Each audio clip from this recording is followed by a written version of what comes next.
Good morning, अस्सलाम वालेकुम। Rising Pakistan में आपको कहेंगे खुश आमदीद। मेरे साथ हैं मोहम्मद शुएब, मेरे साथ हैं सबीन फारूक। Good morning. पानी कितना पिया आज आपने?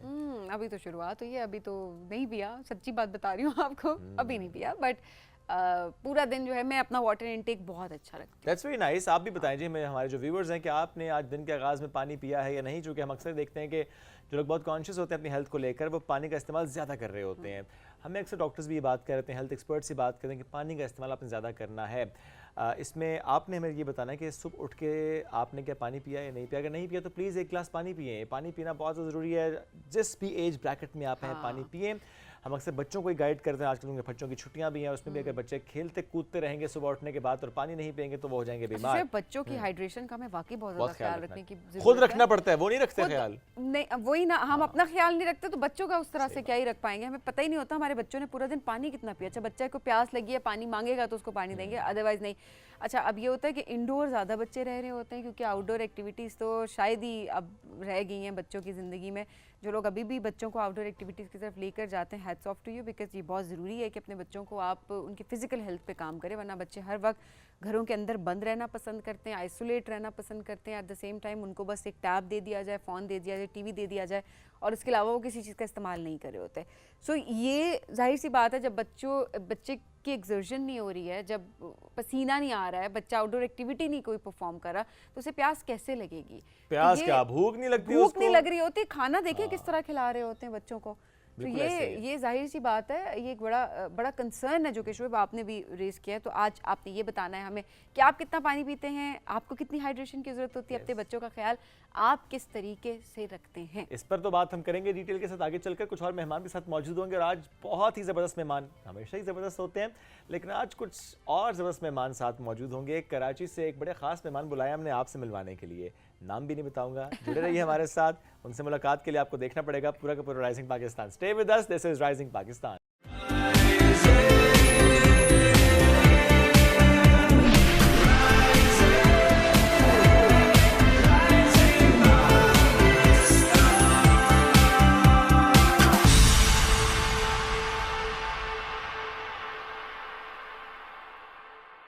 Welcome back. राइजिंग पाकिस्तान में एक बार फिर कहते हैं खुश आमदीद। ये जो सीज़न है ना, प्री मानसून या मानसून की जब हम बात करते हैं, इसमें क्या किया जाए अपने इन्वायरमेंट को बचाने के लिए, कौन से ऐसे स्टेप्स हैं जो हमें लेने चाहिए। हम अक्सर ये बात करते हैं सावन का महीना है, अच्छा ये दरख्त लगाएं या ये पौधे लगाएं या इस तरह से ख्याल रखें। इसमें ज़रा हम देखते हैं कि ज़्यादा ग्रोथ हो भी रही होती है। अदरवाइज भी बड़ा ज़रूरी है कि हम ज़्यादा से ज़्यादा पौधे लगाएं। पर और क्या स्टेप्स हैं जो लिए जा सकते बारिशें बहुत हैं? ज़्यादा हो रही होती हैं और हम क्लाइमेट डिज़ास्टर्स काफ़ी देख रहे होते हैं। अल्लाह माफ़ करे, हर बार की तरह हम यही देख रहे होते हैं कि सिचुएशन बड़ी ख़राब हुई हुई होती है।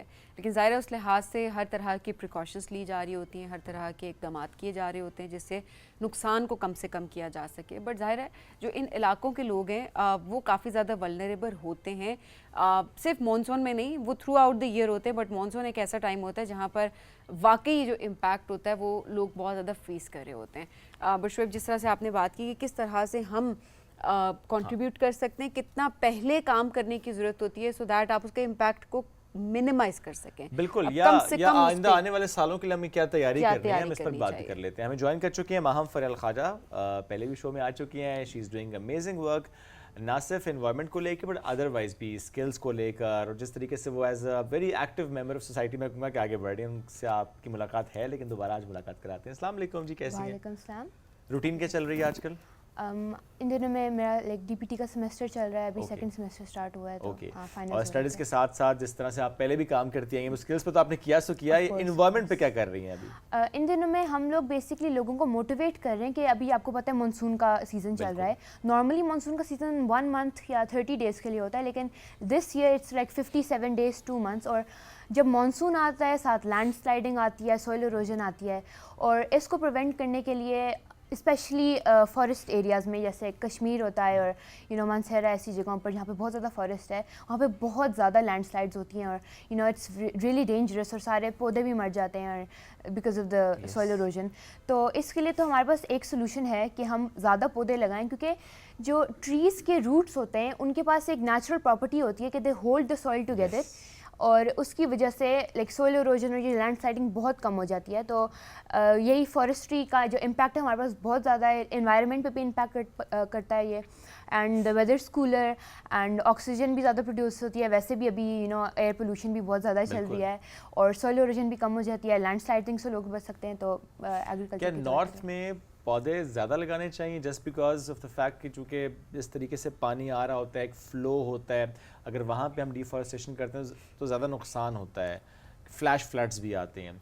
मैं कतन ये नहीं कह रहा कि मैदानी इलाकों में पौधे नहीं लगाने या कराची में पौधे नहीं लगाने, इक्वली इंपॉर्टेंट है, but why am saying this because हमने देखा है कि जब इमेजेस आते हैं हमारे पास जी, अच्छा 2010 का एक इमेज आएगा, फॉर एग्जांपल कलाम का आएगा या सवात का आएगा या नारान का आएगा, किसी और स्पॉट का आएगा, और आज 2025 का आएगा, तो इट्स अ ह्यूज डिफरेंस, क्योंकि वहाँ पे जो दरख्त थे, जो लश ग्रीन एनवायरनमेंट था, अगर आप उन सालों में गए हुए हैं, आज आप वहाँ जाते हैं तो इट्स ब्राउन एवरीवेयर। एग्जैक्टली सबसे इम्पॉर्टेंट जगह है जहाँ पे हमने फॉरेस्ट्री करनी है वो है ही फॉरेस्ट। ये जो वाइल्ड लाइफ है इसी को हमने हमारा मेन पर्पस है उसको मेंटेन करना। सिटी में तो लगाने ही लगाने, वो तो लोग खूबसूरती के लिए लगाते हैं, वहाँ पे लोगों को बिल्डिंग्स बनानी होती हैं, वो तो आगे छोड़ें, but the most important place for forestry and agriculture it's the forest, जहाँ पे वाइल्ड लाइफ रहती है, जहाँ से लोग सोर्स करते हैं वुड, स्पेशली विलेजर्स जो हैं, विलेजर्स को ज़रूरत होती है ऐसी चीज़ों की। अच्छा मैम, कौन कौन से पौधे हैं जो कि लगाने चाहिए? देयर डिफरेंट टाइप्स जो हमें लगाने चाहिए। सबसे मेन चीज़ जो हमें लगाने चाहिए वो उसी एरिया के जो लोकल प्लांट्स हैं हमें वो लगाने हैं। एग्जैक्टली अब हम खूबसूरती के लिए इस तरह के पौधे लगा देंगे जो फॉरेन कंट्रीज़ में लगते हैं, जो उस एरिया के वेदर के मुताबिक वो ग्रो नहीं करते अच्छी तरह। जैसे हमारे एरिया में दरेक बहुत ज़्यादा लगता है, वो बहुत जल्दी ग्रो होता है, वो छाँव भी उसका बहुत अच्छा होता है क्योंकि वो है ही इस एरिया का local plant.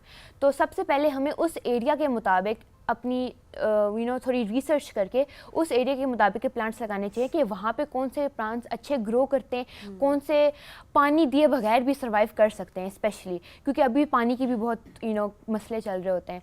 And second of all हमें फ्रूट प्लांट्स लगाने चाहिए जो हमें सबसे अच्छे और जूसी उस एरिया के फ्रूट्स देते हैं। जैसे मैंने आपको बताया कि मरी के अंदर और कश्मीर में खुबानियाँ और आलूचे और आलू बुखारे and specially those green sour apples उनके बहुत ज़्यादा होते हैं, पोमेग्रेनेट्स भी स्पेशली।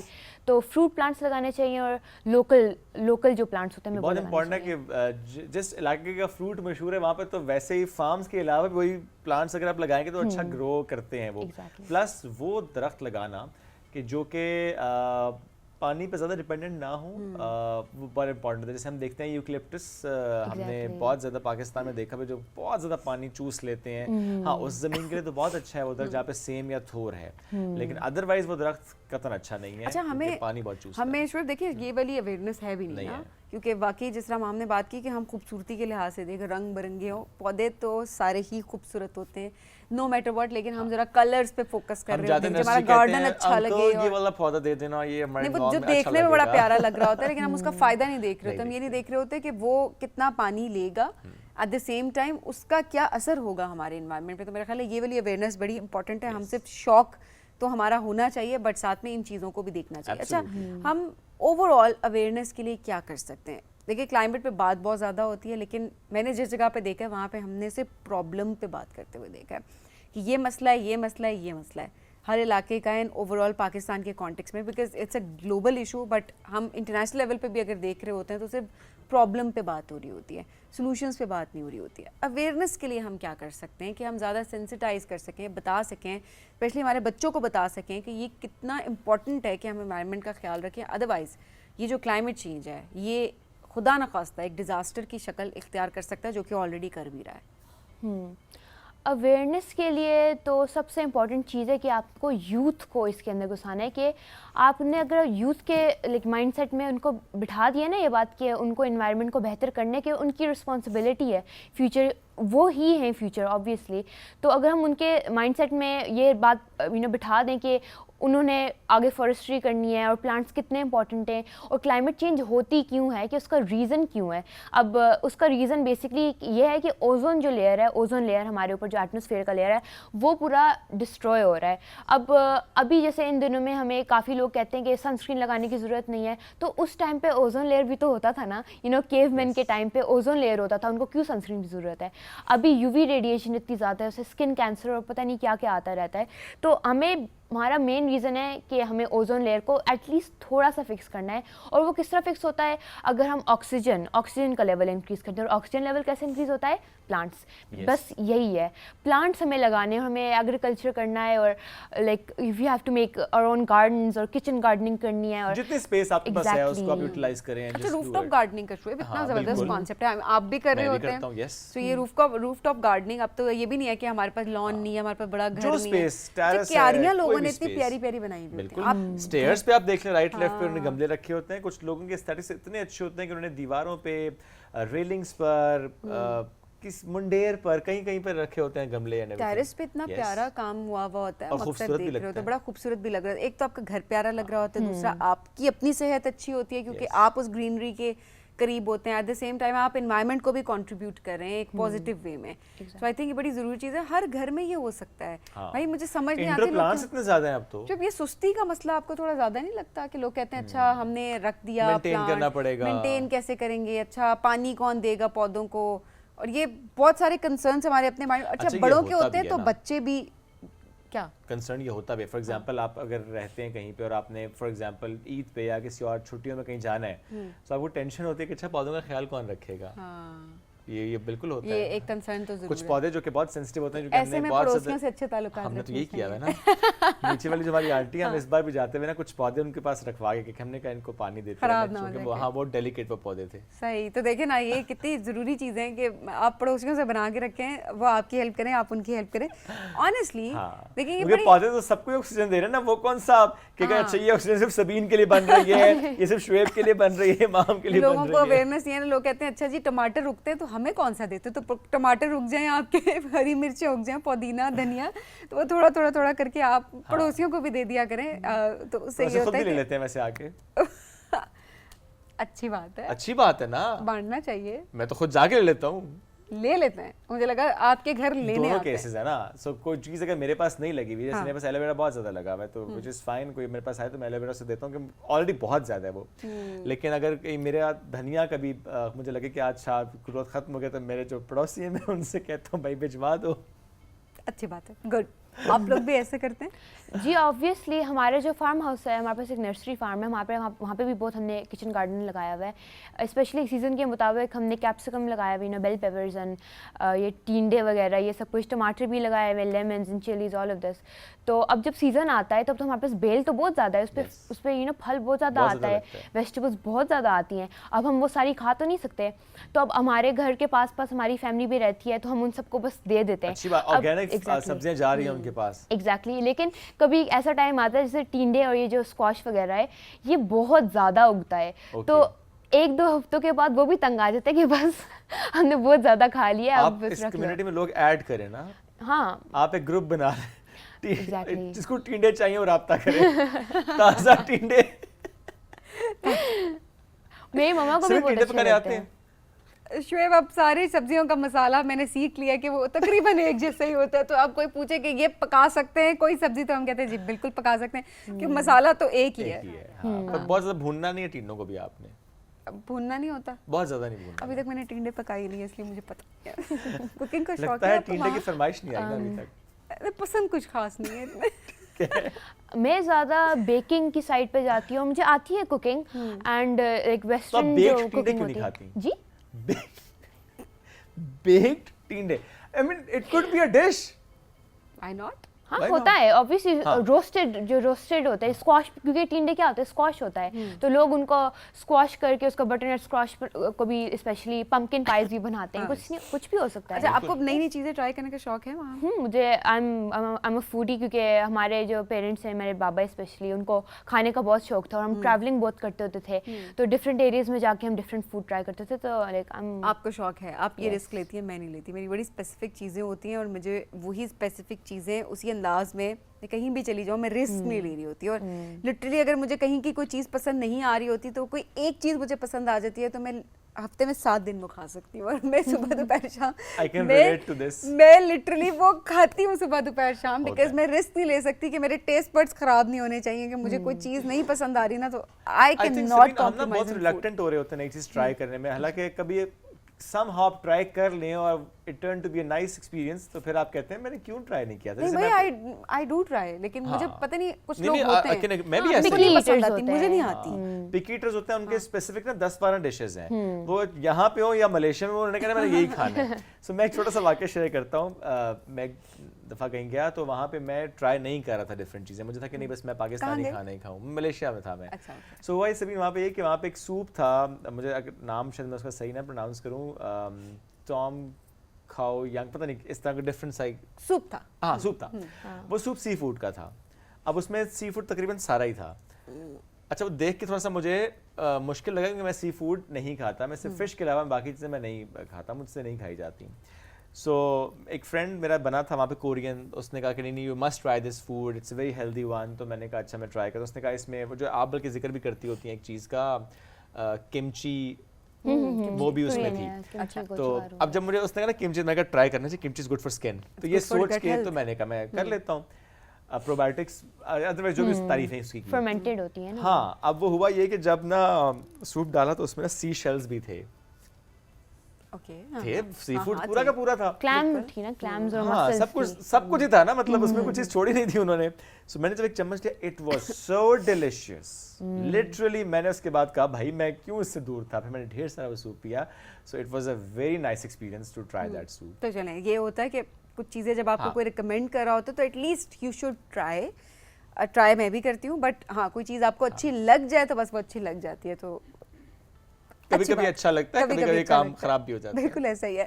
हम आखिर में कोई मैसेज ऑडियंस को देना चाहें, स्पेशली यंगस्टर्स इस वक्त जो हमें देख रहे हैं, आपकी एज के जितने यंगस्टर्स हमें देख रहे हैं, किस तरह से वो कंट्रीब्यूट करें, स्पेशली प्री मॉनसून है। अब तो जाहिर है आप फिर हमेशा हमेशा हम वही बात कहते हैं, इट्स नेवर टू लेट। आप आगे के लिए जो है वो प्रिकॉशंस ले सकते हैं और आगे के लिए आप काम कर सकते हैं। सो आपका क्या मैसेज है? मेरा मैसेज ये है कि educate yourself on every matter. General knowledge पे अपने आप को एजुकेट करो, कि ये ना हो कि आप कुछ हो रहा हो दुनिया में और आपको उसके बारे में कुछ पता ना हो। और about every little thing, because general knowledge is extremely important. और you know, stay in school and अपने आप को एजुकेट करें, डिग्री लें, क्योंकि ये सब कुछ बहुत इंपॉर्टेंट है। Even with skills, all of this is extremely important. आप जाके एग्रीकल्चर, यू नो, फॉरेस्ट्री करें और प्लांट्स लगाएं and do what you want to do, but also you have to do the important things. So that's जो important है वो करें, अपने लिए भी, मुल्क के लिए भी, दुनिया के लिए भी बहुत ज़रूरी है। Thank you very much for joining us today. हम एक ब्रेक की तरफ बढ़ेंगे नाज़रीन, ब्रेक से वापस आएंगे, रहिए हमारे साथ। ये है राइजिंग पाकिस्तान।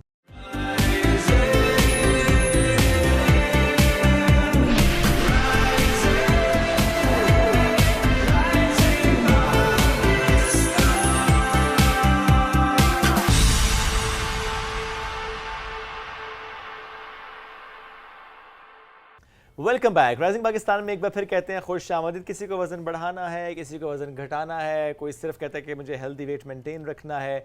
सबके अपने अपने गोल्स होते हैं। वैसे बढ़ाने वाले बड़े कम है, जो हालात हम सब की डाइट के हैं और सारे। क्यों? मैं बढ़ाना चाहता हूँ। आप वैसे ठीक है, आपको बढ़ाने की जरूरत नहीं है। दिल चाह रहा है एक्चुअली मेरा। आपकी एज आ जाएगी सामने।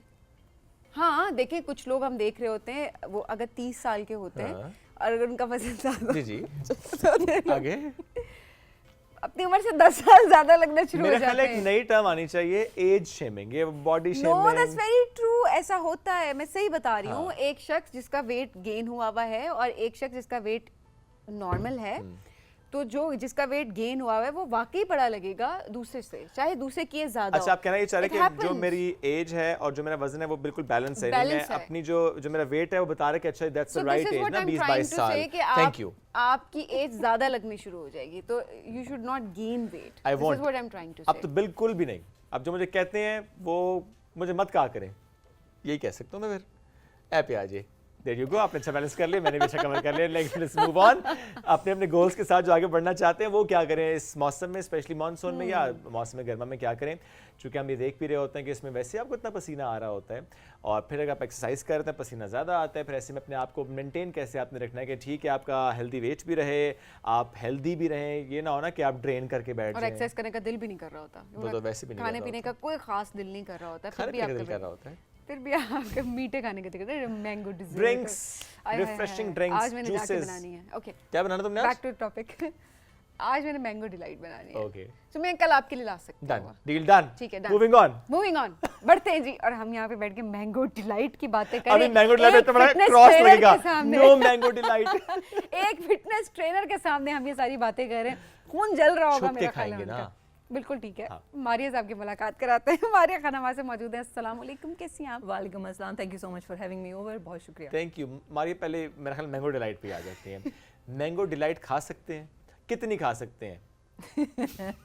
गुंजाइश निकालें जी थोड़ी सी। अगेन अब अगर मौसम थोड़ी। की बात हो रही है ना, मानसून की बात हो रही है हाँ। और फिटनेस और मानसून की बात हो रही है, तो मेरा सवाल है सबसे कि कब तक मौसमों का बहाना लगाकर हम अपने आप को अगेन आप लगातार आप अपने हेल्थ को इग्नोर रोंदते करते रहेंगे? रहेंगे। कब तक आप कब सर्दियाँ तक ये आती मैंगो हैं, डिलाइट्स बना के खाते रहेंगे? सर्दियाँ आती हैं, आप कहते हैं, सब कहते हैं, मुझे 15 साल अगर मैं देखूँ ना, 15 साल के दौरानिया में एक सर्दियाँ आती हैं, सर्दियाँ हैं, कैसे करें? सर्दियों में तो कुछ भी नहीं हो सकता, दिल करता ही नहीं हमारे यहाँ घर से निकलने का, तो वर्कआउट कैसे होगा? अच्छा, सही बात। सर्दियाँ आ गई, फिर आप बारिशें आती हैं, बारिशों पे आप अलग कहते हैं कि नहीं बारिशें, बारिश में तो कैसे बंदा कुछ वो करे? अम्मी कह देती हैं बेटा सावन में एक्सरसाइज ना करो। राइट, फिर सावन आ जाता है। सावन के ऊपर एक बहुत बड़ी मिथ है कि सावन में फिजिकल ट्रेनिंग करने से जिस्म लटक जाता है।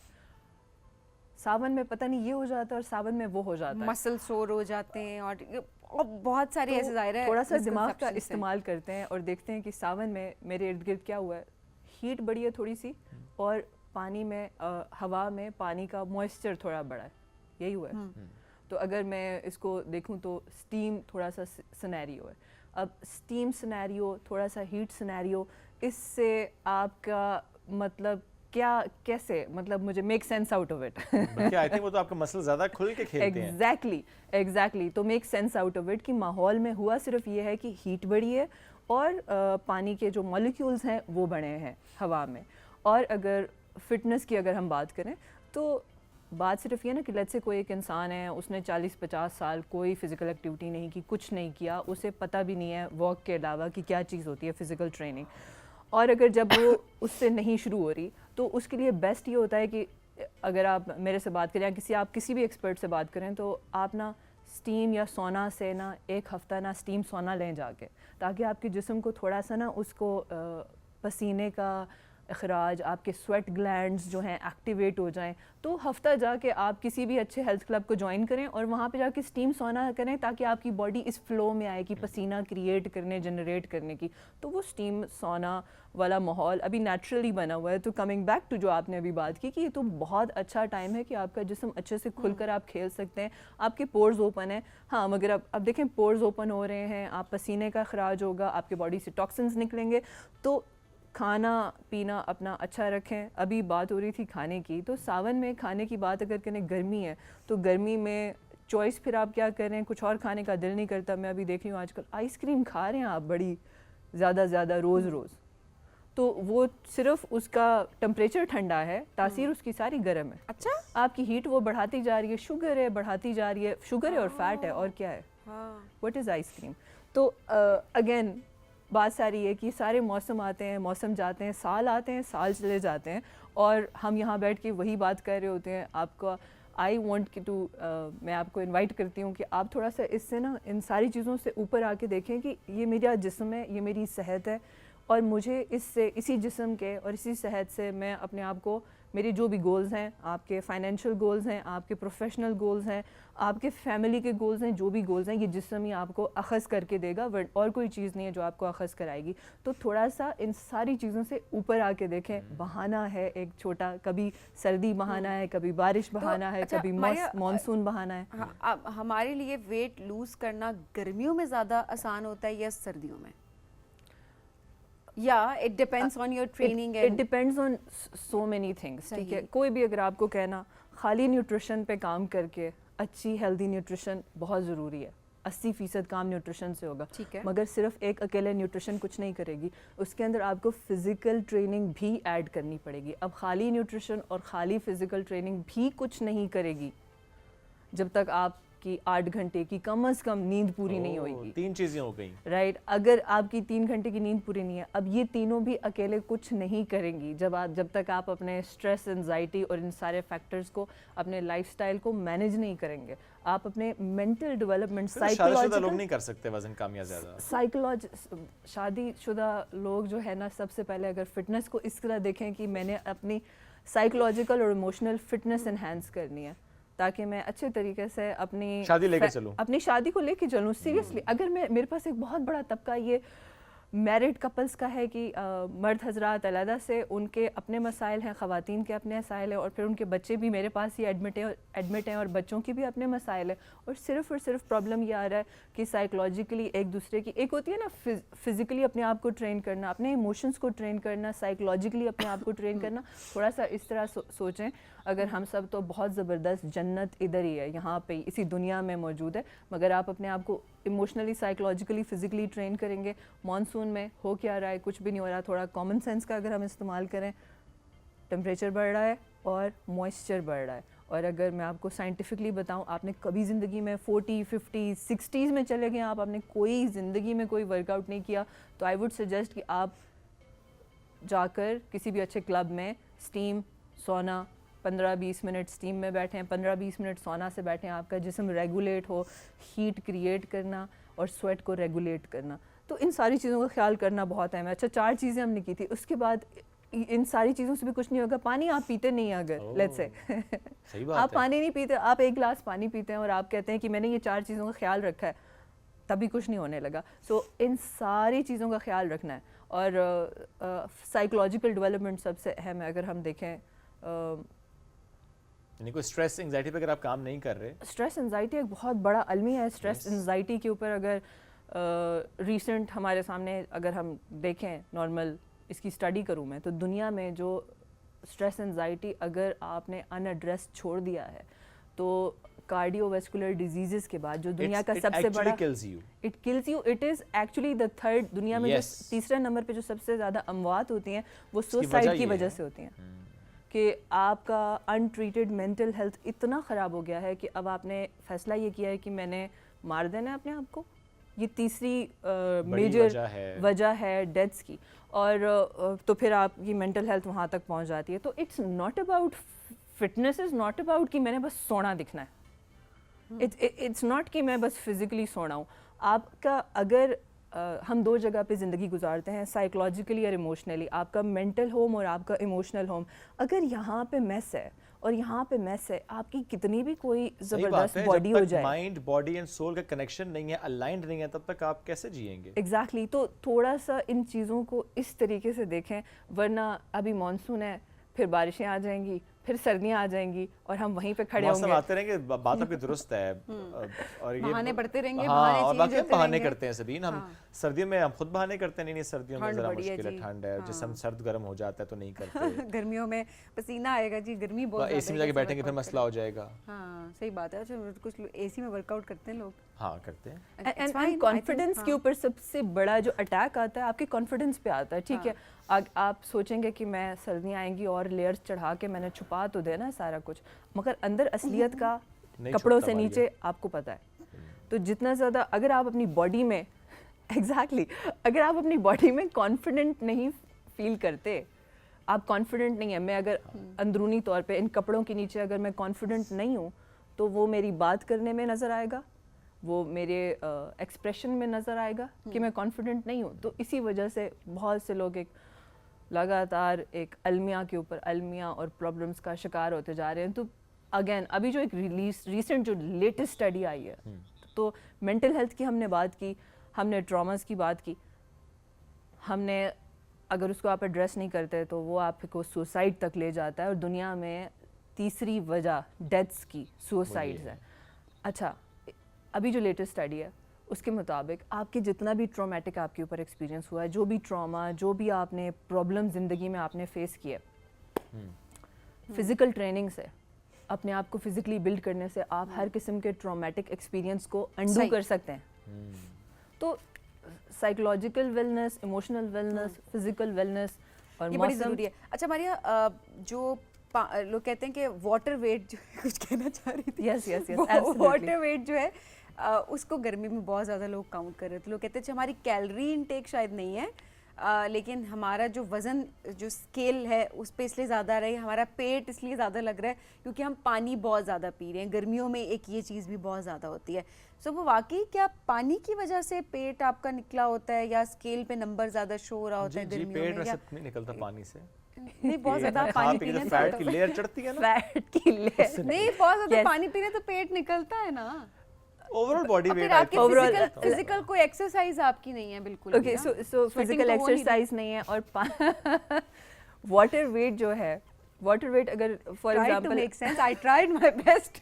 प्लीज बताइए। make it make sense. That's how they say it, right?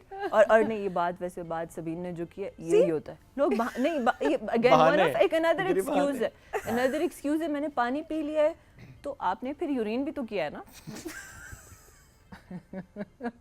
और स्वेटिंग भी आपको हो रही होती है ना समहाउ, आपने यूरिन भी किया है, आपने पूप भी किया है, राइट? तो ये सारे प्रोसेस हैं, आपसे ये सारी चीज़ें एक्सपेल आउट हुई हैं, like this is a natural process. Yeah. तो आप उसको भी फैक्टर इन करेंगे। अब एक और चीज़ है, जो चर्बी की लेयर आपने शोएब बात की, मैं फ़ैट खाऊंगी तो वो जाके फैट सेल में स्टोर होगा। पानी फैट सेल में नहीं स्टोर होगा, सही बात है। फैट सेल फैट को स्टोर करता है। सही बात है। तो एक तरफ आप भले 2 लीटर पानी पिएं, हाँ, वो एटलीस्ट मटका नहीं बनेगा, ये चर्बी के पल्ले Exactly. लटकेंगे नहीं आपके पेट पे। एग्जैक्टली वो आप यूरिन के थ्रू आप जो है उसको आप एक्सपेल कर देंगे, आप स्टूल के थ्रू उसको आप एक्सपेल कर देंगे, आपकी बॉडी उसको निकाल देगी, राइट? वो आपके लिए अच्छा है, वो आपके जिस्मानी अफ़ाल के लिए अच्छा है। पानी जितना पिए उतना बेहतर है। यस, और पानी को आजकल पानी वाटर बॉर्न डिजीजेस बहुत आ गई हैं, लोग फ़िल्टर का पानी इस्तेमाल करते हैं। अगर आप फ़िल्टर का पानी इस्तेमाल करते हैं तो उसको घर में एक बड़े से देचके में उबालें, रात को उबालने पे रख दें, 10-15 मिनट उबालें, ढकना रखें उसके ऊपर, और सुबह उठेंगे वो ठंडा हुआ होगा। उबला हुआ पानी इस्तेमाल करें। IBS, H. pylori ये वाटर बॉर्न पानी के और जरिए बहुत ज्यादा है आजकल। एग्जैक्टली तो वो, और उसकी वजह ये है कि फ़िल्टर का पानी वो बेसिकली आपका पानी जो है फ़िल्टर आपका समटाइम उसे मट्टी और वो चेंज नहीं होते, समटाइम उसकी एक लाइफ होती है, आप उसमें Yes, काम नहीं किया होता। yes. सो इट्स बेटर कि जो भी आपका वाटर का सोर्स है आप उससे पानी लेने के बाद उबालें और Absolutely. छान लें। यस That's how और it is. क्योंकि वो, और अगर वो हम उसके फ़िल्टर की भी बात करें, अगर लेट्स से कि चेंज्ड है भी, तो वो मट्टी और वो जो है एल्गी उसी को वो कर रहा है, बैक्टीरिया को किल नहीं कर रहा। और मौसम अगेन जो भी मौसम है, अगेन इसको अगर थोड़ा सा इस तरह देखें कि समर, विंटर, ऑटम, हर मौसम में ये जो बदलता मौसम मेरे जिस्म पे आ रहा है, उस मौसम में मेरा जिस्म को ऑप्टिमल फंक्शन करना चाहिए। यस तो अब ये कॉमन सेंस की बात है, सर्दियां हैं तो सूप्स ऐड करेंगे, वो सूप्स आप गर्मियों में नहीं ऐड करेंगे। और गर्मियां हैं तो आप पानी और आप फ्रूट जूसेस, आप फ्रूट्स एंड वेजिटेबल्स, योगर्ट, इस तरह की चीज़ें आप इस्तेमाल करेंगे। तो यस थोड़ी सी डाइट चेंज होएगी, मगर उसमें आपने इखराज जो करना है वो फ़ैट का करना है, और जितना फ़ैट आप कंज्यूम करेंगे वो आपके फ़ैट सेल में स्टोर होगा। जितना आपके जिस्म पे फ़ैट ज़्यादा होगा आपका इंटेलिजेंस कम होगा, जितना फ़ैट ज़्यादा होगा एंजाइटी डिप्रेशन बढ़ेगा। और ये सारी चीज़ें इंटरलिंक्ड हैं, और ज़ाहिर है इन सब पे बात करना बहुत ज़रूरी है, बिकॉज आपकी फ़िज़िकल हेल्थ जो आपकी मेंटल हेल्थ, ये सब कनेक्टेड हैं। तो ये बड़ी ज़रूरी है कि आपने एक हेल्दी रूटीन को फॉलो करना है, गर्मियाँ हो, सर्दियाँ हो, खज़ां हो, बाहर हो, मौसम का बहाना छोड़ दें, मौसम का बहाना छोड़ दें, वर्कआउट शुरू करें, अपने ऊपर काम करें, अपनी हेल्थ का ख्याल रखें और अपने इर्द गिर्द लोगों का भी ख्याल रखें। बहुत शुक्रिया मारिया प्रोग्राम में ज्वाइन करने के लिए। नाज़रीन बढ़ेंगे एक ब्रेक की जानिब, स्टे विद अस।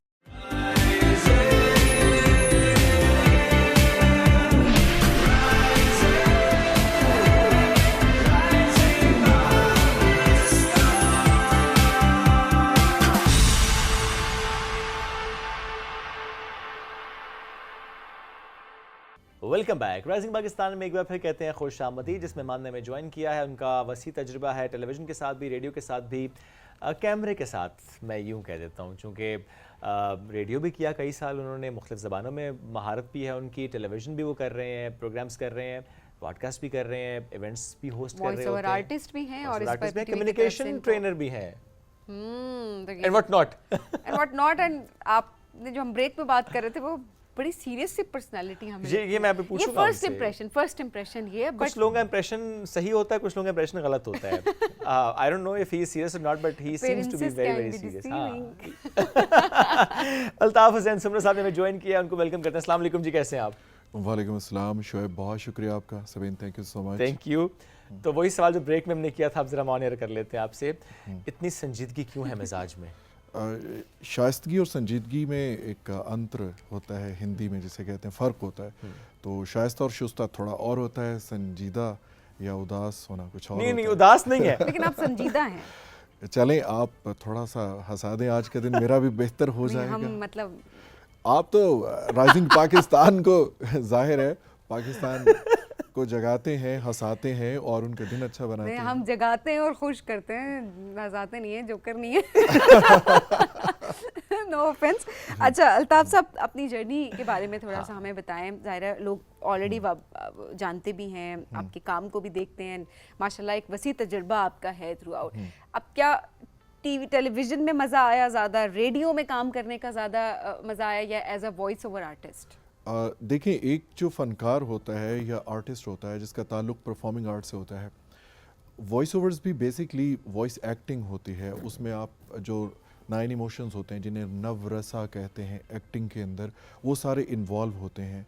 और जहाँ पे आप विजुअलाइज नहीं कर रहे होते आपको लोग, आपने अपनी आवाज़ के ज़रिए उसमें एक्सप्रेशंस देने होते हैं और उसमें इमोशंस डालने होते हैं, और सुनने वाला आंख बंद करके उसको महसूस कर सकता है कि आप इस वक्त मोहब्बत की बात कर रहे हैं, आप इस वक्त गुस्से में हैं, आप इस वक्त अग्रेशन में हैं, या आप इस वक्त बहुत लाइट मोड में हैं, हंस रहे हैं। तो वो एक्सप्रेशंस जो हैं वो आपने उसमें ऐड करने होते हैं इमोशंस के साथ। तो जो रेडियो का एक्सपीरियंस था उसने बड़ा इन्हांस किया इसको, एक्टिंग को और परफॉर्मिंग आर्ट को। वो जब उसको हमने विजुअलाइजेशन में लेके आए हैं, कैमरे के सामने आया, तो उसने मुझे बहुत ज़्यादा हेल्प आउट किया। तो जो मेरे साथ के लोग थे उनसे ज़्यादा बेहतर परफॉर्मेंस हो जाती थी। लेकिन मैं चूँकि आवाज़ की दुनिया का बंदा हूँ, तो मुझे आवाज़ों से ज़्यादा मोहब्बत होती है। और जो बेहतरीन आवाज़ें होती हैं, बचपन में मेरा ये पैशन था, मैं फैंटेसाइज़ करता था रेडियो पे और टीवी सीरीज़ के अंदर और ड्रामों के अंदर भी, जिन लोगों की आवाज़ें बड़ी अच्छी होती थी, बड़ी अथॉरिटी वाली होती थी, चाहे मेल है फीमेल, तो वो मुझे बहुत ज़्यादा अट्रैक्ट करते थे। वो बड़े पुरकशिश लोग लगते थे। तो अगर आप मॉडर्न एरा की बात करें तो इसमें भी कम्युनिकेशन जिसकी बेहतर है वो पूरी दुनिया को जहाँ राम होता है मीठी। No matter what profession you are in, communication is the key. अच्छा, आज के दौर में किसकी आवाज़ आपको लगता है कि ये आवाज़ आगे जा सकती है और ये आवाज़ आपको अट्रैक्ट कर रही होती है? बिकॉज हम रेडियो पे भी कई आवाज़ें आप देख रहे होते हैं, वॉइस ओवर आर्टिस्ट हमारे पास हैं, वो बड़े बेहतरीन हैं। टीवी पे बहुत सारे लोग काम कर रहे हैं, कि जो आपने बात की ना कि वो पिच और तरीका बात करने का वो बड़ा इम्पॉर्टेंट होता है। सो आप खुद किसको फॉलो करते हैं, एडमायर करते हैं? देखिए, म्यूज़िकली एक स्केल होता है या उसकी रेंज होती है हर आवाज़ की। जैसे हाई नोट्स पे कोई बंदा बोलता है उसकी थ्रो बहुत ज़्यादा होती है, कोई मिड में बोलते हैं और कुछ लोग डीप नोट्स में बोलते हैं। तो इन सब की यूटिलाइजेशन पूरी इंडस्ट्री के अंदर डिफरेंटली होती है। बिल्कुल सही बात। कुछ डबिंग के अंदर जो लीड कैरेक्टर्स होते हैं हीरो के या फिर विलन के, उनके लिए बहुत ज़्यादा ज़रूरी होती हैं, और कुछ टीवी सीरीज़ के लिए होती हैं। मतलब आप देखते हैं जैसे फ़ास्ट फूड की टीवी सीरीज़ होती हैं, तो उसमें ज़रा लाइवली और रिफ़्रेशिंग होती है। लाइक अक्सर आपने वो सुने होंगे ads, feel free to call for yummy and delicious delivery. हाँ, वो इस तरह के, फिर हम अकॉर्डिंग टू द सिचुएशन उसमें हम लेकिन चेंज। पर्सनालिटी का शिफ्ट देखा आपने फौरन? 180 डिग्रीज 180 डिग्रीज तो वो फौरन से शिफ्ट आया है। हाँ, तो वो हमारे सामने जब स्क्रिप्ट आता है ना, तो हम उसका पढ़ते हैं कि उसमें फील क्या है, सही। उसमें कितने इमोशंस ऐड करने। आपका सवाल ये है कि किस तरह की आवाज़ें होती हैं।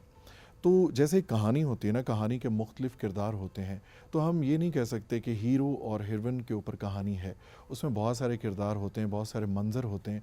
अगर उनको हटा दिया जाए तो वो कहानी फीकी हो Incomplete जाती है। है। इसी तरह से अगर हम कैरेक्टर्स की बात करें, डबिंग की या फिर वॉइस ओवर्स की, तो अकॉर्डिंगली बहुत सारी वॉइसेस की ज़रूरत होती है। जैसे बच्चों की ज़रूरत होती है, जैसे फ़ीमेल की ज़रूरत होती है। अब एक फ़ीमेल है, उसको हमने थोड़ा एज्ड प्रेजेंट करना है, तो उसकी आवाज़ में थोड़ी बेस ज़्यादा होगी और उसमें वाइब्रेशन ज़्यादा होगी। अगर हमने यंग प्रेजेंट करना है तो डेफिनेटली उसकी पिच हाई होगी और उसको हम देखेंगे। हम ये देखते हैं कि ये किस जॉनरा के अंदर फिट आ रहा है, इसकी रेंज क्या है, इसका काम करने का जो स्केल है वो कहाँ पे ये फिट आ सकता है।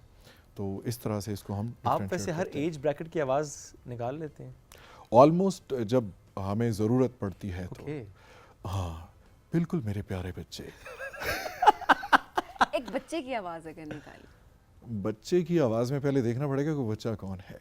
ओके शरारती बच्चा ओके मैं ये काम हरगिज़ नहीं करूंगा, मुझे काम करना पसंद ही नहीं है, जाओ तुम अपना काम करो, आए मुझे समझाने। अमेजिंग आज के बच्चों की सही तर्जुमानी किया आपने। बच्चे आजकल के ऐसे ही हैं। कार्टून्स में जब हम कर रहे होते हैं तो मोस्टली जो आप बच्चों की आवाज़ें सुन रहे होते हैं actually they are not kids. Yes तो अगर आप उनको एक्चुअल में सुने तो आप उनको देखें लोगों को तो आप इमेजिन नहीं कर सकते, बियॉन्ड द इमेजिनेशन होता है कि यार ये इतनी बेस वॉइस वाला बंदा जो है वो इसमें जाता है। तो ये बेसिकली जो इस इंडस्ट्री की रिक्वायरमेंट है कि वो आपके वोकल कार्ड के अंदर इतनी डेप्थ होनी चाहिए कि आप उसमें वेरिएशन ले आए और जिस वक्त जो रिक्वायरमेंट है आप उसको पूरा कर दें। हाँ is it a God gifted thing, polish करते हैं आप उसको, ट्रेनिंग होती है, क्या होता है? बहुत अच्छा सवाल है और एक जगह में मैंने इस सवाल का जवाब दिया था तो वो सुनने वालों सबकी मंगनी हो गई थी। पता नहीं क्या हुआ था। तो आज़म बेहज़ाद साहब ने कहा था कि हमारे लहजे में ये तवाज़ुन बड़ी सऊबत के बाद आया, कई मिजाजों के दश्त देखे, कई रवैयों की खाक छानी। तो अब दोबारा से सवाल दोहराइए। ओके सवाल तो वही है सवाल तो अभी तक वही है मेरा कि ये गॉड गिफ्टेड है या इसको इस हाँ, टैलेंट को ये पॉलिश इसका जवाब था। आपको जो टैलेंट है, फ़न जो होता है या फ़नकार जो होता है वो पैदा होता है, बनाया नहीं जाता, वो आपके अंदर होता है। जैसे किसी वो मशहूर मुजस्समा साज ने कहा था कि मुजस्समा पत्थर के अंदर होता है, मैं बस उसके फालतू टुकड़े हटा देता हूँ। तो वो तस्वीर, वो शाहकार तो उस पत्थर के अंदर मौजूद होता है। तो जो फ़नकार होता है ना, वो कहते हैं कि सच तो ये है कि आदमी शायर या तो होता है या नहीं होता, मतलब वो बनाया नहीं जा सकता फ़नकार। टैलेंट आपको अल्लाह ताला की तरफ से आता है, खुदा की देन होती है, मालिक की अता होती है। ये खूबी वो वदियत करता है, आपकी सेंसिटिविटी, आपकी सेंसेशंस, आपकी हसासियत वो देता है आपको। और उसको अगर आप पहचान लेते हैं और फिर उस पर मेहनत करते हैं, अपना कोई अच्छा उस्ताद पकड़ते हैं, तो उसके बाद आप निखरना शुरू हो जाते हैं। ओके दिन उस्ताद भी लाजमी है। बिल्कुल ऐसे ही है। ओके देखिए जैसे सिंगिंग है, ये आप किताबों से नहीं सीख सकते, सही बात है। वॉइस ओवर आप किताबों से नहीं सीख सकते, ये सीना बसीना चलता है। देखिए हवा के अंदर गिरा लगानी होती है ना। आवाज़ क्या है? हमारी फेफड़ों से आने वाली एक हवा है जिसको हमारे वोकल कार्ड वाइब्रेट करके हम होंठों से उसको एक लफ्ज़ों का जामा पहनाते हैं। तो उस हवा के अंदर हम गिरहें लगा रहे होते हैं, तो उसमें जाना और उसके अंदर एक्सप्रेशन ऐड करना, फिर नज़र नहीं आ रही तो हम उसको कैलिब्रेट कर रहे हैं कि इसका ये जोन है, इसका ये जोन है। मतलब हम कहते हैं कि हाई नोट है, मिड नोट है और डीप नोट है, फिर डार्क डीप नोट होता है जो अमूमन आप वो डबिंग में सुनते हैं। Dark deep note. हाँ, सिपाहियों कल के लिए तैयार रहना, अपने घोड़ों को तैयार रखो, इंशाल्लाह सुबह होते ही हम किले पर हमला कर देंगे, फतह हमारी होगी। वाह तो ये वो कैरेक्टर्स होते हैं, तो उसमें जो डीप होता है ना, deep notes full of emotions होते हैं, yes full of emotions and full of expressions होते हैं। सबसे जो बहुत सॉलिड, फर्म भी होते हैं। यस, सबसे अथॉरिटेटिव और सबसे कंफर्म्ड और सबसे फर्म जो नोट्स होते हैं ना, और जिनमें फुल ऑफ इमोशंस होते हैं, वो डीप नोट्स होते हैं। डीप नोट्स पे गाना और डीप नोट्स पे बोलना, ये सबसे मुश्किल काम होता है। बाकी ये बहुत कम लोग हैं जो कर पाते हैं। हाँ, इसके लिए आपको मेहनत करना पड़ती है, बिकॉज़ ये जो हिस्सा होता है आपका, ये मिड नोट होता है, इससे नीचे छाती और पेट से जो आवाज़ आती है वो डीप नोट और डार्क डीप नोट होते हैं। तो वो आप डबिंग में अक्सर सुनते हैं। बल्कि आपको मैं एक सुनाता हूँ, वो भी आपने सुना होगा। एरिज़ोना के जंगलों में शाम ढल रही है, सूरज उत्तर की ओर धीरे धीरे गुरूब होता जा रहा है। जंगल के घातक शिकारी अपनी कछारों से निकलकर शिकार ढूंढ रहे हैं। ज़ेबरों का एक झुंड करीबी नदी से पानी पीने के लिए आ रहा है। एक ज़ेबरे ने शिकारियों की गंध सूंघ ली। शिकार और शिकारी में दौड़ शुरू होती है। जीवन सफल उसी का होगा जो तेज दौड़ पाएगा। ओए ओए तो मुझे मैन वर्सेस वाइल्ड का एक वो जैसे उसके पीछे एक चल रहा होता है ना वॉइस ओवर, मैंने किए हैं बहुत सारे एपिसोड्स उनके। आपने किए मैन वर्सेस वाइल्ड के? Yes, बिकॉज मैं तो बहुत रिलीजियसली मैं फॉलो चूंकि करती हूँ नाम उसको। नहीं वो ले रहा था, लेकिन वो उससे मिलते जुलते नहीं जितने मैन भी- वर्सेस वाइल्ड तो सबने ही इतना ज़्यादा देखा हुआ है, और वो तो एक बड़े एक एडवेंचरस एक तरह से सीरीज थी। तो मैं वही, आपने जब जैसे ही पढ़ा था मेरे दिमाग में पूरा वो इमेज आ रहा था, और वही जंगल आ रहे थे और वही सारे एडवेंचर दिमाग में। अच्छा, आपने बहुत सारे वहाँ के एपिसोड्स किए हैं? जी नाइस। अच्छा देखते मैंने ये रहिए। हाँ प्लीज देखते रहिए हर शुक्रवार रात 8 बजे man versus wild only on discovery channel. ओए ओए कमाल। जबरदस्त। ज्यादा एंजॉय वॉइस ओवर करते हैं? यस, आई थिंक इसमें ज्यादा आपको एक्सप्रेस करने का मौका मिलता है अपना टैलेंट प्रॉब्ली। मैं जो खुद इंजॉय करता हूँ, जिसमें मुझे मज़ा ज़्यादा आता है, वो एक होस्टिंग है, स्टेज होस्टिंग, और दूसरा वॉइस ओवर्स डेफिनेटली, जैसे आपने कहा है, वो Alright. कैरेक्टर हो, वो टीवी सी हो या कोई भी हो। अच्छा तो अच्छा, वैसे बड़ा मुश्किल आर्ट है ये। आप लोग, मैं इस वजह से ये बात करें, हमारे पास आते हैं वॉइस ओवर आर्टिस्ट काफ़ी, और जब हम उनसे पूछ भी रहे होते हैं उनकी जर्नी के बारे में, बड़ी स्ट्रगल्स होती हैं, बड़े चैलेंजेस होते हैं। आपको भी ये लगता है कि शायद उस तरह की रिकग्निशन नहीं है अभी भी पाकिस्तान में वॉइस ओवर की, जो कि होनी चाहिए, कि जितना मुश्किल ये एक आर्ट है कि आप उसको एक्ट नहीं कर रहे, लेकिन आप कैमरे के पीछे हैं, आपकी सिर्फ आवाज़ है जिससे आपने इमोशन क्रिएट करना है। Isn't it difficult? नहीं, मैं तो इसका शिकवा नहीं करूँगा। उसकी वजह ये है कि हम वो लोग हैं जिन्हें अल्लाह ताला ने अरबों लोगों में से एक मुख्तलिफ सलाहियत के साथ दुनिया में भेजा है। और आप कम्युनिकेट कैसे करते हैं? अगर मैं आपसे पूछूं कि अगर आपकी ज़िंदगी में खुशी है, तो आखिरी दफ़ा वो कौन सी खुशी थी? यकीनन ऐसी खुशी होगी जो किसी के लफ्ज़ों से आपको मिली होगी, किसी ने कोई अच्छी बात बोली होगी आपको। और अगर मैं कहूँ कि कोई दुख याद आता है आपको, तो वो ऐसे दुख होंगे जो किसी ने आपको लफ्ज़ों से दिए होंगे और आपकी रूह को घायल किया होगा। ये इतना ज़्यादा इम्पॉर्टेंट है बोलना। और अकॉर्डिंग टू साइकोलॉजिकल साइंस कि जो 95% हमारी हैप्पीनेस होती है, जैसे आप लोग खुशियाँ बखेरते हैं राइजिंग पाकिस्तान में, तो आप संजीदा लोगों से बात करें तो कैसी मॉर्निंग होगी उनकी? तो बड़ा मुश्किल काम हो जाता है जी। बड़ा ही हाँ, औखा मुश्किल हो जाता है। लेकिन आप उनको जगाते हैं, उनको खुशियाँ बखेरते हैं, आप उनके साथ हंसते हैं, तो दे फील गुड।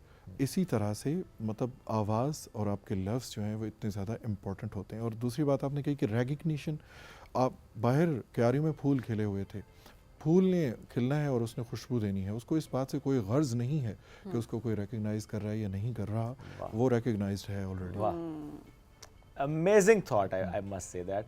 क्योंकि वाकई जैसे आपने कहा ना, कुछ लोग वाकई शिकवा कर रहे हैं, पर वो इस अंदाज से क्यों नहीं सोचते? इस पैराए में अगर सोचो तो क्या ही बात है। मे बी देखिए, उनकी भी बात गलत नहीं होती होगी, बिकॉज शायद आपकी थॉट बहुत अच्छी है कि आप इस तरीके से सोच रहे होते हैं, बट स्टिल जिस तरह आप एज अ प्रोफेशन लेकर चलना चाह रहे होते हैं, and then you want to earn कि आपका एक टैलेंट है। इस पे भी मैं आपको बता देता हूँ। सॉरी, मेरा ताल्लुक है शहर गज़ल से, शहर मजीद अमजद से, तारिक अजीज़ के शहर से, साहिवाल से। तो वो काफ़ी दूर है बड़े शहरों से। तो समझ लें कि वो एक एग्रीकल्चरल एरिया है, वहाँ पे ज़राअत पनपती है, वहाँ पे गाय मशहूर है साहिवाल की और ये चीज़ें। तो वहाँ से निकल कर पूरी दुनिया में अपना नाम बनाना, मैं अक्रॉस द बॉर्डर्स काम कर रहा हूँ। मैंने इंग्लिश में बहुत ज़्यादा काम किया है, मैंने हिंदी में बहुत ज़्यादा काम किया है, मैंने एजुकेशन सेक्टर में बहुत ज़्यादा काम किया है। KP की उर्दू की 5वीं तक की किताबें मेरी आवाज़ में ऑडियो में वहाँ पे बच्चों को सुनवाई जाती हैं। पता नहीं उनके साथ क्या जुल्म होता है, लेकिन बहरहाल बच्चों तक पहुँचता ही होगा। हाँ, तो उन्होंने बहुत सारी आवाज़ों में सेलेक्ट किया था। तो एजुकेशनल सेक्टर में मैंने हमसाया मुल्क के लिए भी बहुत सारा काम पंजाबी में किया है। सो पंजाबी में भी इतना ही ग्रिप्ट हूँ जितना मैं उर्दू में या फिर हूँ। तो मैं ये कहना चाह रहा था सबीना आपको अर्निंग पॉइंट ऑफ व्यू से कि आप अपने आप को उस लेवल तक ले आएँ कि आपकी रिकग्निशन इंडस्ट्री के अंदर होना शुरू हो जाए अक्रॉस द बॉर्डर। अगर आप जहाँ पे बहुत बड़ी इंडस्ट्री है या फिर अमेरिका में, ऑस्ट्रेलिया में, आप कोई एक एक्सेंट अपनाते हैं और उस पर मेहनत करते हैं और अपने एक्सप्रेशंस पे, अपने काम पे मेहनत करते हैं, अपने इमोशंस पे मेहनत करते हैं, तो यकीनन आपकी रिकग्निशन होती है और आपको पे किया जाता है बुला के। मैं बहुत ज़्यादा चार्ज करता हूँ, मैं छोटे एड्स नहीं करता और मैं पर सेकंड चार्ज करता हूँ और बहुत अच्छा मुझे pay अल्हम्दुलिल्लाह। किया और जाता है, सर आप उस लेवल पे अल्हम्दुलिल्लाह। पहुंचे हैं तो आप बिल्कुल। चार्ज कर सकते हैं। हाँ, तो आप IVR आप फ़ोन में सुनते हैं, आप कोविड की सुनते हैं। हाँ, कोविड-19 एक मूजी मर्ज़ है, मतलब अनलिमिटेड चीज़ें हम परफॉर्म कर चुके अच्छा, हैं। आपने पंजाबी का भी जिक्र किया, तो अगर आपके लिए अभी हाँ, एस ये धरती possible हो- नहीं, मैनू अच्छा मुख दिता, एस धरती मैनू मुख दिता, इस आलने मैं अख खोलीए, मैं पुੱਤਰ पंजाब दा, पंजाबी मेरी बोली है। ओए होए। ਤੇ ਪੰਜਾਬੀ ਦੇ ਵੀ ਮੁxਤਲਿਫ ਲਹਿਜੇ ਨੇ ਜੀ।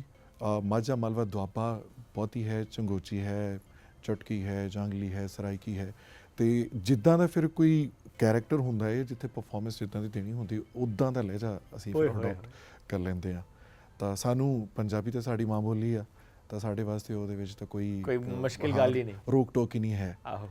ਔਰ ਪੰਜਾਬੀ ਦੀ ਫਿਲਮਾਂ ਬਹੁਤ ਡਬ ਕੀਤੀਆਂ ਮੈਂ ਦੂਸਰੀਆਂ ਜ਼ਬਾਨਾਂ ਦੀਆਂ ਜਿਹੜੀਆਂ ਫਿਲਮ ਹੈ ਸੀ ਜਾਂ ਡਾਕੂਮੈਂਟਰੀਜ਼ ਉਹਨਾਂ ਨੂੰ ਪੰਜਾਬੀ ਦੇ ਵਿੱਚ ਡਬ ਕੀਤਾ। ਹਾਂ, ਪੰਜਾਬ ਦਾ ਇੱਕ ਸੋਹਣਾ ਸੁਣੱਖਾ ਸ਼ਹਿਰ ਫਤਿਹਗੜ੍ਹ, ਉੱਥੇ ਰਹਿੰਦਾ ਸੀ ਰਾਜੂ ਘੁਮਿਆਰ, ਜਿਹਦੇ ਵਿਹੜੇ ਦੇ ਵਿੱਚ ਸੁੰਝ ਨੱਚਦੀ ਸੀ, ਪਰ ਉਹਨੇ ਅਰਦਾਸ ਕੀਤੀ ਤੇ ਰੱਬ ਸੋਹਣੇ ਨੇ ਉਹਦੇ ਤੇ ਮਿਹਰ ਕਰਤੀ। ਇੱਕ ਸੋਹਣੀ ਸੁਣੱਖੀ ਕੁੜੀ ਜਿਹਦਾ ਨਾਂ ਉਹਨੇ ਰੱਖਿਆ ਰਾਣੋ। ਰਾਣੋ ਖੇਡਦੀ ਫਿਰਦੀ ਨੱਚਦੀ ਫਿਰਦੀ ਤੇ ਪੂਰੇ ਪਿੰਡ ਨੂੰ ਉਹਨੇ ਨੱਕ ਤੇ ਕਰ ਲਿਆ। ਸਰ और मैं देख रही हूँ आपको स्क्रिप्ट्स वैसे याद भी याद, आई वाज अबाउट टू से लंबे स्क्रिप्ट्स याद है बिकॉज आपको। देख के पढ़ना तो it's not easy voice over relatively easier। हाँ, बट असल- याद करना असल में एक तो मैं खुद लिखता भी हूँ और दूसरा ये है कि बहुत सारा काम जब आप कर चुके होते हैं तो आपके हाफजे में कहीं ना कहीं वो रह जाता है। रह जाता है। और फिर मैं बहुत करीब हूँ फितरत के और कल्चर के और सकाफ़त के और तारीख़ से मुझे है मोहब्बत। तो मैं पढ़ता भी रहता हूँ, सीखता भी रहता हूँ, सुनता भी रहता हूँ। जैसे आप से आज मैं बहुत कुछ सीख के इंशाल्लाह अरे हम जाऊँगा। सीख रहे हैं आपसे यार। तो इस तरह वो याद रहता है। और हमा वक्त जब आप काम में होते हैं, अर्निंग पॉइंट ऑफ व्यू से मैं दोबारा जो यंगस्टर्स हैं इवन के बूढ़े लोग भी हैं।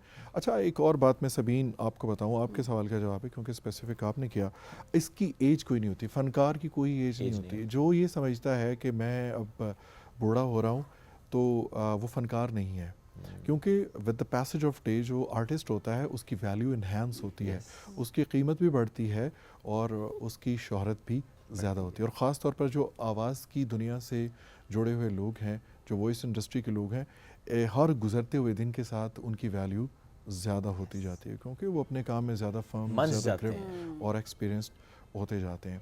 तो अगर आप कमाना चाहते हैं, रीजनल लैंग्वेज आपकी, ये भी कोई वो रोक टोक नहीं है कि आप पश्तो बोलते हैं, पंजाबी बोलते हैं, सराइकी, सिंधी, कुछ भी बोलते हैं, तो पूरी दुनिया के अंदर ये तो प्लस पॉइंट होता है। अगर आप कोई रीजनल लैंग्वेज जानते हैं ना, तो फिर आप 3-4 लैंग्वेजेस तो आसानी से जान लेंगे। पंजाबी थोड़ी बहुत बोल लेंगे आप, अपनी पश्तो, सराइकी या बलूची वो भी बोल लेंगे। उसमें जो काम आएगा वो आपका ही हिस्सा है, उसको दूसरा कोई परफॉर्म नहीं कर सकता। इंटरनेशनल लेवल पे प्रोजेक्ट्स आते हैं तो वो सिर्फ रीजनल लैंग्वेजेस वाले लोग ही कर पाते हैं, दूसरा उनको नहीं कर पाता, जितना मर्जी एक्सपीरियंसड हो। एक ये बात। दूसरी बात ये है कि अर्निंग इसमें बहुत ज़्यादा है। आज देखें कंटेंट क्रिएशन, अभी थोड़ी देर पहले वो तलहा आया हुआ था, he is also a content creator, तो हम दोनों में से एक प्रोग्राम में इकट्ठे थे, तो वहाँ से आए आपके पास। नहीं, स्टूडियो में वो है, मेकअप में भी रेडी हो रहे हैं, आगे हमें ज्वाइन भी करेंगे। हाँ, तो मैं ये बता रहा था कि कंटेंट क्रिएशन आजकल बहुत ज़्यादा चल रही है और आप देख रहे हैं कि वीडियोस बहुत ज़्यादा प्रोडक्शन होना शुरू हो गए। एक वक्त था जब वीडियोस की कंजम्पशन नहीं होती थी, प्रोडक्शन नहीं होती थी। अब सोशल मीडिया पे, आप सारे सोशल मीडिया प्लेटफॉर्म पे देखें, यूट्यूब भरा पड़ा है, हर बंदे ने वो अपने यूट्यूब चैनल्स बनाए हुए हैं, इंस्टाग्राम चैनल्स हैं, रील्स बना रहा है। तो हर एक की आवाज़ इतनी अच्छी नहीं है, हर एक इतना ज़्यादा एक्सपीरियंस नहीं है। फिर मुख्तलिफ डिपार्टमेंट हैं, वो गवर्नमेंट के हैं या फिर गैर सरकारी इदारे हैं या फिर कमर्शियल इदारे, उनको अपने प्रोडक्ट के लिए, अपने सर्विसेज की सेल के लिए उनको आवाज़ें चाहिए, उनको रिप्रेजेंटेशन चाहिए। तो उसको कौन रिप्रेजेंट करेगा? आम लोग नहीं कर पाएंगे। तो अभी तो मैं कहता हूँ कि इसमें बहुत शॉर्टफॉल है इस इंडस्ट्री के अंदर। अच्छा, अगर मैं आपसे पूछूं दोनों से कि आप मुझे 10 लोगों के नाम बताएं जो वॉइस ओवर आर्टिस्ट हैं रीडिंग, वाकई तो आप बहुत कम नाम है जो माइंड में आते पूरे हैं। नहीं कर पाएंगे। सही बात। बिल्कुल ऐसा ही है। तो अब बल्कि पाकिस्तान में, हाँ, एक बात जो आपने कही कि रिकग्निशन, वो ये है कि यहाँ पे फ़नकारों की तरवीज के लिए बाकायदा कोई इस तरह की एकेडमीज़ मौजूद नहीं, और वॉइस ऑफ आर्टिस्ट या परफॉर्मिंग आर्ट के मतलब आर्ट्स काउंसिल्स तो मौजूद हैं, लेकिन एक अलग से होता है ना, जैसे स्पेसिफिक एक नीश के लिए, एक जॉनरा के लिए वो मौजूद नहीं। ट्रेनिंग सेंटर्स होने चाहिए, वो मौजूद नहीं है। इंडिविजुअल लेवल पे, इंडिविजुअल कैपेसिटी के अंदर मेरे जैसे कोई 3-4 लोग हैं जो पूरे पाकिस्तान में सिखा रहे हैं वॉइस ओवर्स और डबिंग और कम्युनिकेशन। आप सिखाते किस तरह से हैं? कोर्स करवाते हैं क्या, किस तरह सिखाते हैं, या ट्रेनिंग? जो सामने कम्युनिकेशन ट्रेनिंग की बात की, that's how you are doing? हाँ, कम्युनिकेशन तो होती है कस्टमाइज्ड, ठीक है, स्टूडेंट है उनके लिए और होगी, ओके। और कॉर्पोरेट है तो और होगी। कॉर्पोरेट है तो उनकी और होगी, कोई सेल टीम है उनकी और होगी, सीईओज हैं तो उनकी और तरह की होगी, अगर किसी ने इंटरव्यू देना है, उसको इंटरव्यू में जाना है तो उसकी और तरह की होगी, जस्ट पब्लिक स्पीकिंग है वो और तरह की होगी, किसी को ग्लॉसोफोबिया यानी लोगों के सामने खड़े होकर बोलने में प्रॉब्लम है तो उसकी और तरह से होगी, हाँ डिफरेंट होगी। मतलब आप सबको कलेक्टिवली एक को लेबल नहीं कर सकते। तो वो डिपेंड करता है कि ट्रेनिंग की रिक्वायरमेंट क्या है, and that's how you plan the training. और वॉइस ओवर्स में यही है कि हम देखते हैं कि लाइक शुएब है तो ये नेचुरली किस स्केल पे बोलता है, ठीक है, इसका सुर कौन सा, जैसे मेरा क्या सुर है वैसे? आप मिड में बोलते हैं। मिड में बोलता हूं, हाँ, ओके। और मैं? अब आप दोनों मिड में बोलते हैं। आपको एक बता देता हूँ, जो कैजुअल हम बोलते हैं ना, ये सारे मिड में बोलते हैं। ओके। तो कुछ लोग होते हैं जो नाक में नेजल वॉइस कर लेते हैं, या फिर नेचुरली जो लोग डीप बोलते हैं, जिनकी आवाज़ के अंदर आपको थोड़ा नेचुरल रिवर्ब लगता है कि एक स्पोर्टिव, उसके पीछे एक अग्रेसिव वॉइस या कंप्रेशन आ रही है, तो वो ज़रा डीप नोट के अंदर बोलते हैं। तो जो हमारी डॉक्यूमेंट्रीज़ होती हैं, जो हमारी न्यूज़ होती है, या जो हमारी कैजुअल अनाउंसमेंट होती हैं, सारी मिड जोन के अंदर। अगर इसको हम उठा दें, हाई नोट के अंदर कर दें, तो वो शोर हो जाएगा, गलत हो जाएगा। अगर हम उसको डीप नोट के अंदर लेके जाएंगे तो वो मिस्टीरियस हो जाएगा। तो जो वैसे न्यूज़ कास्टर्स को भी हम ट्रेन करते, तो क्योंकि मैं पाकिस्तान के अलावा दुनिया के बड़े बड़े इदारों से मैं सनद याफ्ता हूँ। माशाल्लाह, नाम ले सकते प्लीज़? जैसे BBC है या DW है, तो मैं वहाँ से सर्टिफाइड हूँ, माशाल्लाह, और ट्रेनिंग्स हमारी वहाँ से हुई हैं। इसके अलावा भी बहुत बड़ी बड़ी अकेडमीज़ हैं।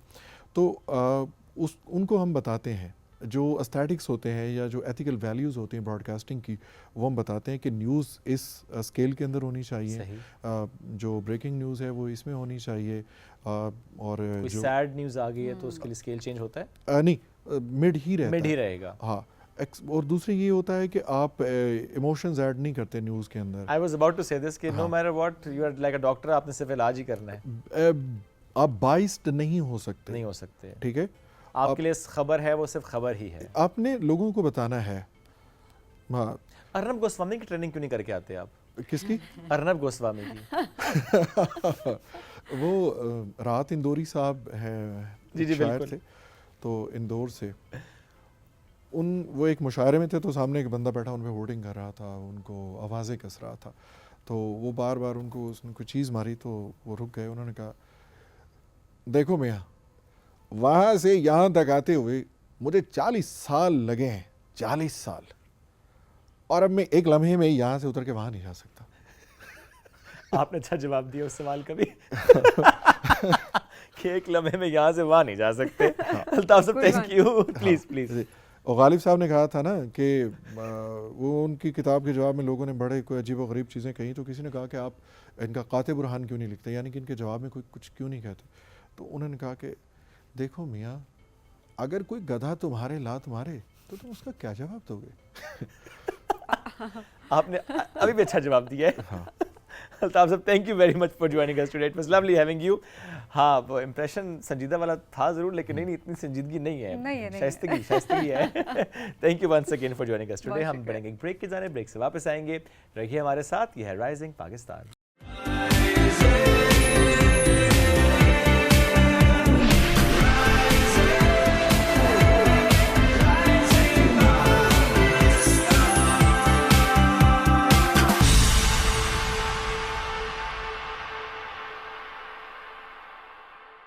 Welcome back. राइजिंग पाकिस्तान में एक बार फिर कहते हैं खुश आमदीद, और हमारा सेट जगमगा रहा है बिकॉज इतने ही ज़बरदस्त मेहमान जो दरमियान हमारे मौजूद हैं, उनसे बात करके तो अच्छा लगता ही है। सो लगता है कंटेंट देख के जितना हम एंजॉय करते हैं, आप सब उनका कंटेंट पसंद करते हैं, कराची से इनका ताल्लुक है।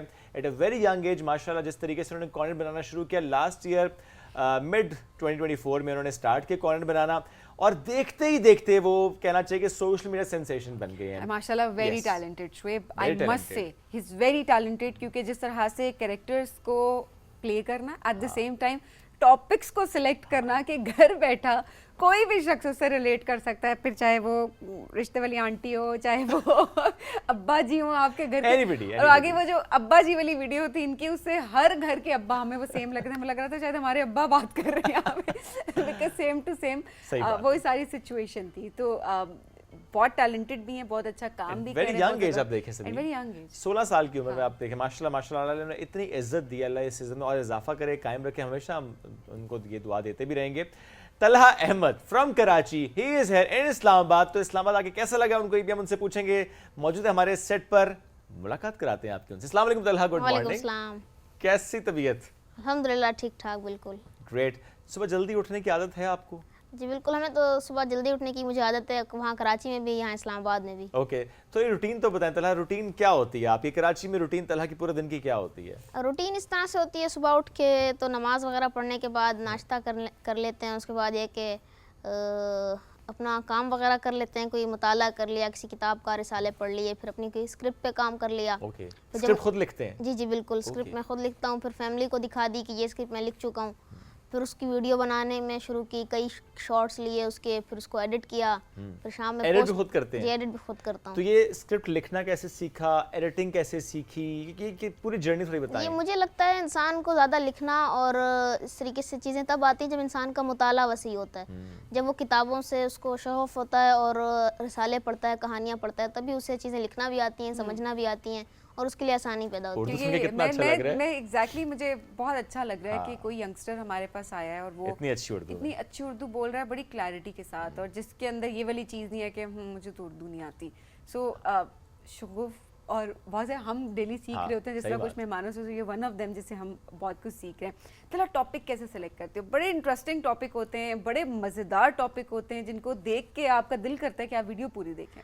टॉपिक इस तरह से सेलेक्ट करता हूँ मैं, जैसे भी बकरा ईद आती है तो उस पर कसाईयों के नखरे होते हैं कि वो आ नहीं रहे होते हैं, और उसके अलावा घरों में एक माहौल होता है, लड़के जो होते हैं वो जानवरों के साथ अटैच होते हैं, इस तरीके की वीडियोस होती हैं, बकरा ईद से रिलेटेड बन जाती हैं। फिर रमज़ान आता है तो रमज़ान के अलग टॉपिक अपने साथ लेके आता है, छोटी ईद होती है। उसके अलावा नहीं तो फिर मैं इस तरीके से करता हूँ कि बाहर जाता हूँ, कोई एक कैरेक्टर मुझे नज़र आ जाता है जो अलग होता है बाकी लोगों से, जैसे एक दुकान वाला समझ लें, या कोई रेडी वाला, कोई चीज़ बेचने वाला, या कुछ इस तरीके का, तो वो फिर उसके अलग रहता है। बाकी ये है कि अगर कोई सीज़न आता है, रमज़ान है या बकरा ईद है या कुछ इस तरीके की शॉपिंग वगैरह, जैसे भी कुछ टाइम पहले जंग का सूरत हाल सी थी, तो फिर उसके ऊपर मैं टॉपिक सेलेक्ट करके वीडियोस बना लेता हूँ। और तला एक्टिंग आप बड़ी ज़बरदस्त करते हैं उसके अंदर, और वो कैरेक्टर क्योंकि एक कैरेक्टर हो तो उसको प्ले करना शायद फिर भी, क्योंकि आपकी आप उस लिहाज से उसमें मोल्ड हुए होते हैं, तो ठीक है आपके लिए इजी होता है, बट हर दिन हर वीडियो में एक डिफरेंट कैरेक्टर प्ले करना, सो ये एक बड़ा टैलेंट होता है, ये स्किल आपके अंदर होती है। सो कब से आपको पता लगा कि तलहा बहुत ज़बरदस्त एक्ट कर सकते हैं? शुरू में मैंने वीडियोस बनाई थी, वो सिर्फ एक करेक्टर रह के बनाई थी, लेकिन जल्द ही मुझे एहसास हो गया कि मुझे मज़ीद करेक्टर पर भी शिफ्ट हो जाना चाहिए, यानी वालदा का भी, दादा का भी, छोटे भाई का, बड़े भाई का। तो बस वो होता गया और उसमें ज़्यादा मुझे खुद भी अच्छी सी वीडियोस बनती गई। जैसे वालदा का करेक्टर मैंने खुद अदा किया था, इस तरीके से हर करेक्टर मैंने खुद लिए तो ज़्यादा बेहतर लगा मुझे। ओके तलहा, जो पहली वीडियो बनाई थी 2024 के मिड में, जुलाई या सितंबर कुछ ऐसा ही टाइम था जब आपने पहली वीडियो बनाई थी, और उसके बाद फिर माशाल्लाह तसलसल शुरू हुआ।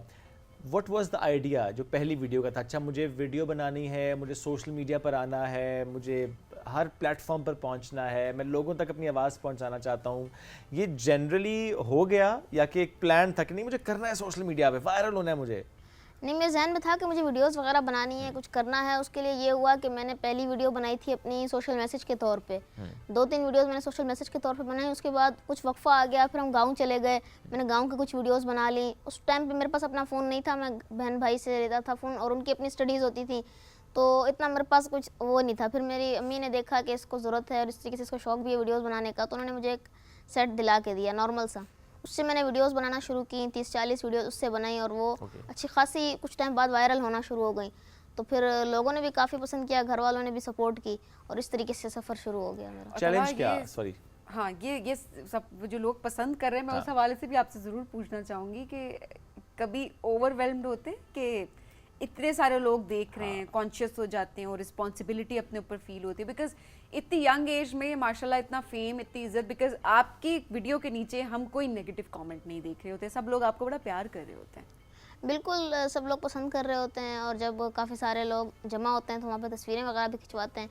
और आपने सही बात की कि आपके ऊपर एक जिम्मेदारी भी होती है कि आपने एक मुस्बत पैगाम के साथ आगे लेके चलना है। कुछ इस तरह की वीडियोज़, कुछ इस तरह की आपने बात नहीं करनी जिससे किसी की भी दिल आज़ारी हो, तो एक रिस्पॉन्सिबिलिटी होती है, और अल्लाह ताला का शुक्र है कि मैं उस पर पूरा उतरता हूँ। That's great. तलहा, बहुत से लोग आपको पसंद करते हैं, बहुत फैंस हैं माशाल्लाह आपके। आप ख़ुद किसको फॉलो करते हैं? कोई ऐसा यूट्यूबर, कोई ऐसा कंटेंट क्रिएटर पाकिस्तान का जो कि आपको भी इंस्पायर करता हो कि ही इज़ वेरी गुड और शी इज़ वेरी गुड? हाँ, वो हमारे उधर कराची में भी हैं, कुछ इस तरीके की फ़नी वीडियोज़ भी बनाते हैं। और ओवरऑल मैं ये नहीं करता कि मैं सबका ही कंटेंट देख के रखता हूँ अपने पास, तो किसी एक का नहीं कि मुझे इसका पसंद है, दूसरे का पसंद नहीं, फ़लाने का पसंद है, फ़लाने का नहीं। ओवरऑल मैं सबको ही लेके चलता हूँ, जो बातें मुझे इंपॉर्टेंट उसमें से भी हासिल कर सकता हूँ तो वो भी बिल्कुल कर लेता हूँ। यानी एक का नाम नहीं ले रहे? अच्छा, ये बताएं कि क्या ऐसा, कौन सा ऐसा कंटेंट है जो कि आपको खुद पसंद नहीं होता as a content creator? Because आपसे बेहतर क्रिटिक कोई नहीं हो सकता कि ये कंटेंट है, ये नहीं होना चाहिए सोशल मीडिया पे, इसके बारे में ज़्यादा बात नहीं होना चाहिए, या ये कंटेंट क्रिएटर्स और बहुत अच्छा कंटेंट क्रिएट कर सकते हैं? मैं ये समझता हूँ कि ऐसा कंटेंट ना हो जिससे किसी को तकलीफ़ पहुँचे, किसी की दिल आज़ारी हो, किसी का नुकसान हो रहा हो उसके कंटेंट से। बाकी हर कोई अपना अपना कंटेंट बनाए, अपनी लिमिट्स रख ले, लिमिट क्रॉस ना करे, और इस तरह के कंटेंट क्रिएट करता रहे जिससे वो भी खुश हो, सामने देखने वाला भी खुश हो। सही बात है। फैमिली व्लॉगिंग के बारे में आपका क्या ख्याल है? डू यू थिंक कि फैमिली व्लॉगिंग इज़ फाइन, मतलब अगर कोई करना चाहे तो करे, या यू थिंक कि नहीं, इसमें वो जो आप जो लिमिट और बाउंड्रीज़ की बात करें ये इन्वेड होती है? जी जी बिल्कुल, फैमिली व्लॉगिंग भी जो है उसमें भी जिस तरह से मैंने भी बात कही, आप भी कह रही हैं कि एक लिमिट्स होती हैं। हर कोई, अब कोई देखें कैमरे पे सामने आता है, कोई नहीं आना चाहता, तो वो उनकी अपनी पर्सनल चॉइस होती है। लेकिन कुछ जगहों पे ज़रूरत होती है आपकी लाइनों की, लिमिट्स की, तो वो आपको भी क्रॉस नहीं करनी चाहिए, उसी के अंदर रह के वीडियोस वगैरह बनाना चाहिए, कंटेंट क्रिएट करना चाहिए। ये बहुत इंपॉर्टेंट बात भी है, आपने बड़ा दुरुस्त कहा कि ठीक है कोई आना चाहता है, नहीं आना चाहता कैमरे पे, दैट्स सेपरेट थिंग। लेकिन आपने ये भी देखना होता है कि आप जो कंटेंट क्रिएट कर रहे हैं, जो सोसाइटी में आप लेकर चल रहे हैं, कि सोसाइटी रिलेट कर पाती है उससे, नहीं रिलेट कर पाती है। और जब आप बना सोसाइटी के लिए कंटेंट रहे हैं तो इट्स वेरी इंपॉर्टेंट कि आप उसको देखते हुए बनाएं कंटेंट। तो आप तो बड़ा रिस्पॉन्सिबल कंटेंट माशाल्लाह बना रहे हैं। चलो अब मैं आता हूँ चैलेंजेस पे। चैलेंज क्या फेस किया पहली वीडियो से लेके आज तक? एक तो एक नंबर ऑफ वीडियोस कितनी हो चुकी हैं अब, और इस दौरान चैलेंजेस क्या क्या रहे आपको? अच्छा, मेरी नंबर ऑफ़ वीडियोस तकरीबन 160 के करीब वीडियोस हैं। और चैलेंजेस ये होते हैं कि बाज़ औक़ात मैं वीडियोस बना लेता हूँ, शूट करके आ गया, घर से दूर किसी एक जगह हुआ था, मैं एक बाड़ा सा था, वहाँ पे वीडियो बना के आ गया था, लेकिन फिर जब घर आया उस वीडियोस को देखी तो कुछ ख़ास नहीं थी। फिर अगले दिन फिर जाना पड़ा था 1-1.5 घंटा लगा के, तो इस तरीके से मेहनत हो जाती है डबल। और कभी कभी इस तरह से होता है एडिटिंग में कोई मसला आ जाता है, फिर से दोबारा वीडियो बनानी पड़ जाती है। और बाज़ औक़ात हम इस वक्त स्क्रिप्ट लिख लेते हैं, लेकिन जब वीडियो बनाते हैं, एक्ट करते हैं, तो वो मज़ा नहीं कर रही होती, तो फिर क्वालिटी पे भी समझौता नहीं कर सकते, फिर वैसा ही कंटेंट लेके चलना होता है जो लोगों को पसंद है। तो फिर बाज़ औक़ात तो वीडियोस भी स्किप हो जाती हैं जिनका स्क्रिप्ट लिखी जा चुकी है। कोई कैरेक्टर देते हैं ना आप तलहा को, हमारे शो पे आए, तलहा से हम लाइव कुछ ना करवाएं, ऐसा तो हो नहीं सकता, बिकॉज इतना टैलेंट हमारे सेट पे इस वक्त मौजूद है, तो इसका फायदा कोई कैरेक्टर जो आपका बहुत फेवरेट हो। नहीं, किसी का नाम तो नहीं लेता, लेकिन हाँ, कोई प्रोफेशन हम कर सकते हैं ज़रूर। इन्होंने प्ले किए कैरेक्टर्स उसमें से कोई जो हम इनको अच्छा, बल्कि यूँ करते हैं कि फॉर एग्जांपल तलहा आप एक वालिद के कैरेक्टर में हैं, ऑलराइट, और वालिद ने बेटी को डांटना है, तो अच्छा मज़ा आएगा ना? ठीक है। सो आप इनके वालिद का कैरेक्टर प्ले कर रहे हैं इस वक्त, और ये बहुत फजूल खर्च हैं, इन्होंने बहुत से पैसे लगा दिए, शॉपिंग करने गई थी, और अब्बू अब सरा सख्त हैं कि बेटी ने सारे पैसे लगा दिए। अब आप उस कैरेक्टर में आके कैसे डांटेंगे इनको? अच्छा, वालिद के कैरेक्टर में मैं ये चीज़ भी करता हूँ कि पहले मैं वो ऐनक नाक पे लगाता हूँ यहाँ पे, उसके बाद सर पे टोपी भी रखता हूँ, फिर वो वालिद साहब का कैरेक्टर निकलता है सही से।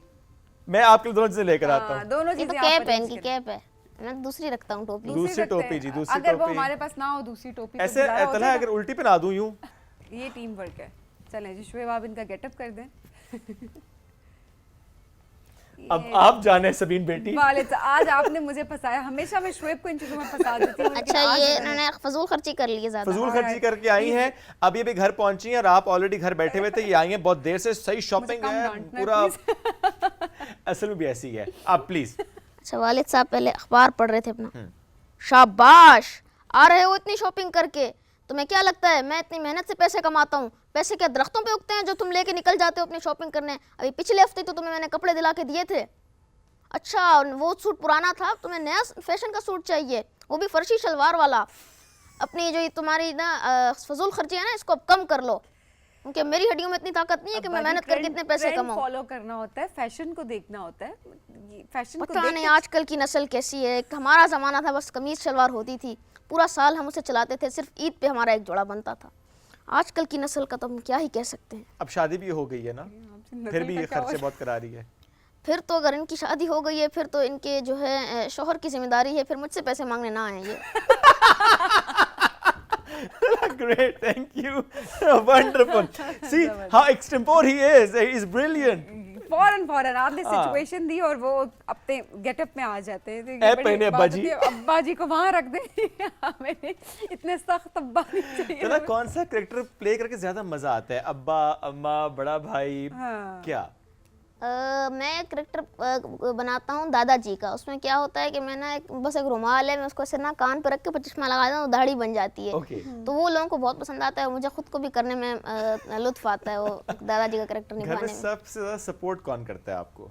घर में सबसे ज़्यादा सपोर्ट जो है वो सारे ही करते हैं। अम्मी भी सपोर्ट करती हैं, भाई भी, और मैनेज वगैरह करने में भाई करते हैं, और उसके अलावा वीडियोस वगैरह बनाने में बहनें सिस्टर हेल्प कर जैसे लेती अभी हैं। आप इस्लामाबाद आए तो बहन आपकी साथ आई है। जी जी बिल्कुल। जिम्मेदारी बहन की हुई कि तलहा के साथ साथ जाना है। हाँ उनकी बहुत जिम्मेदारी- फिक्रमंद भी होती हैं वो आपके लिए, हाँ ऐसा ही है।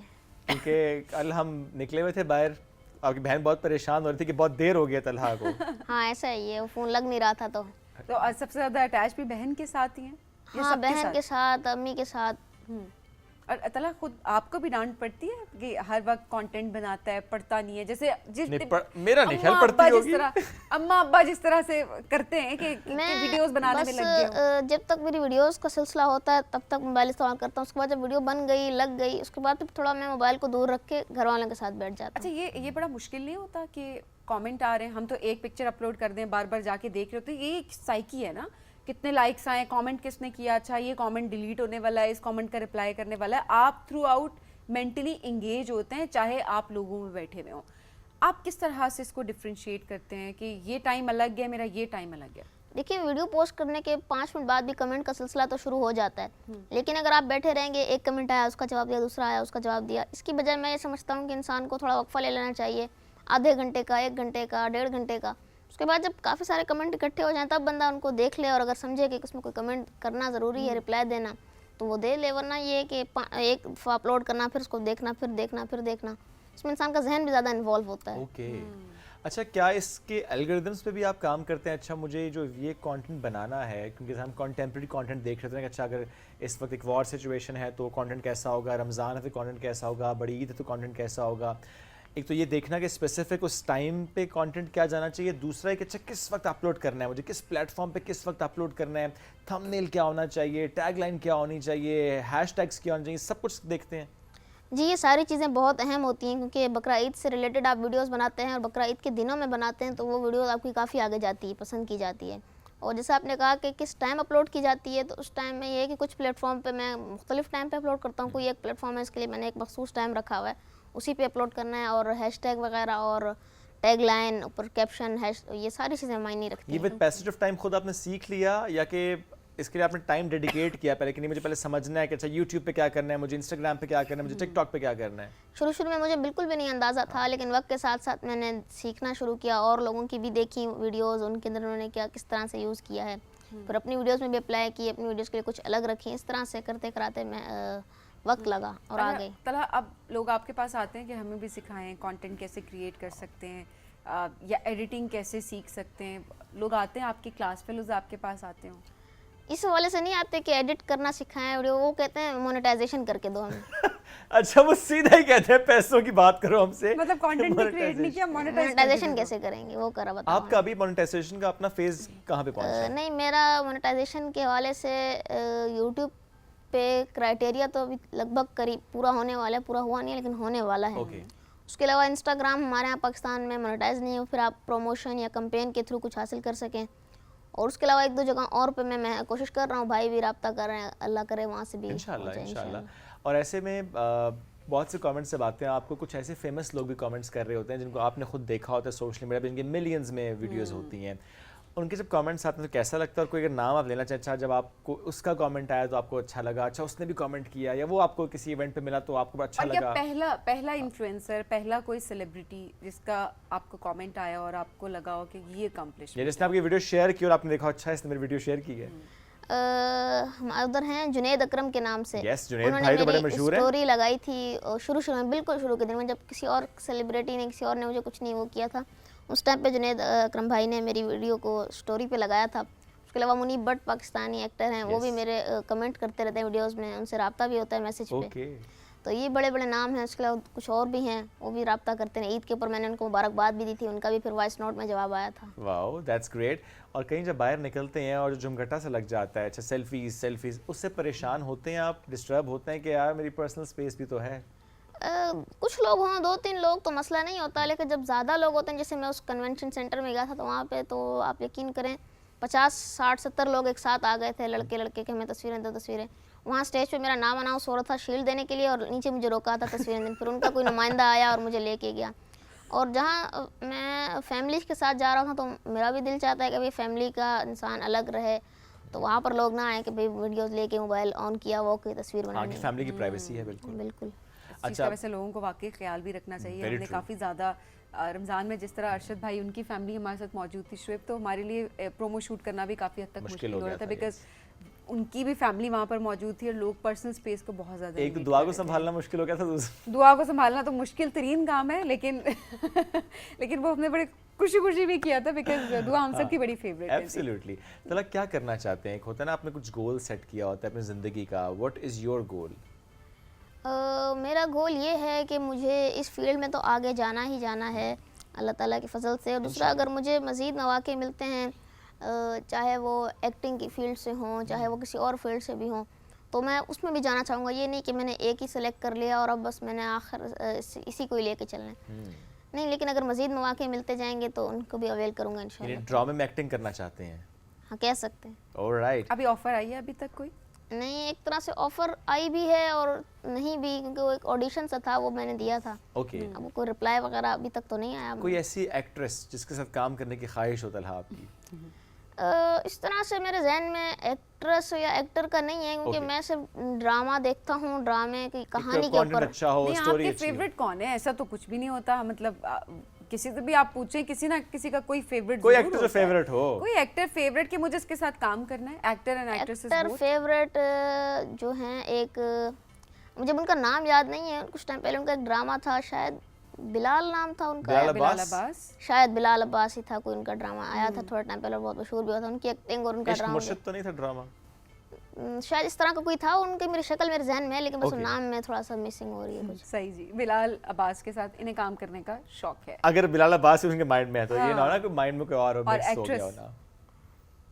ना। एक्ट्रेस का मुझे ना शो देखा है, ना कोई इस तरीके से।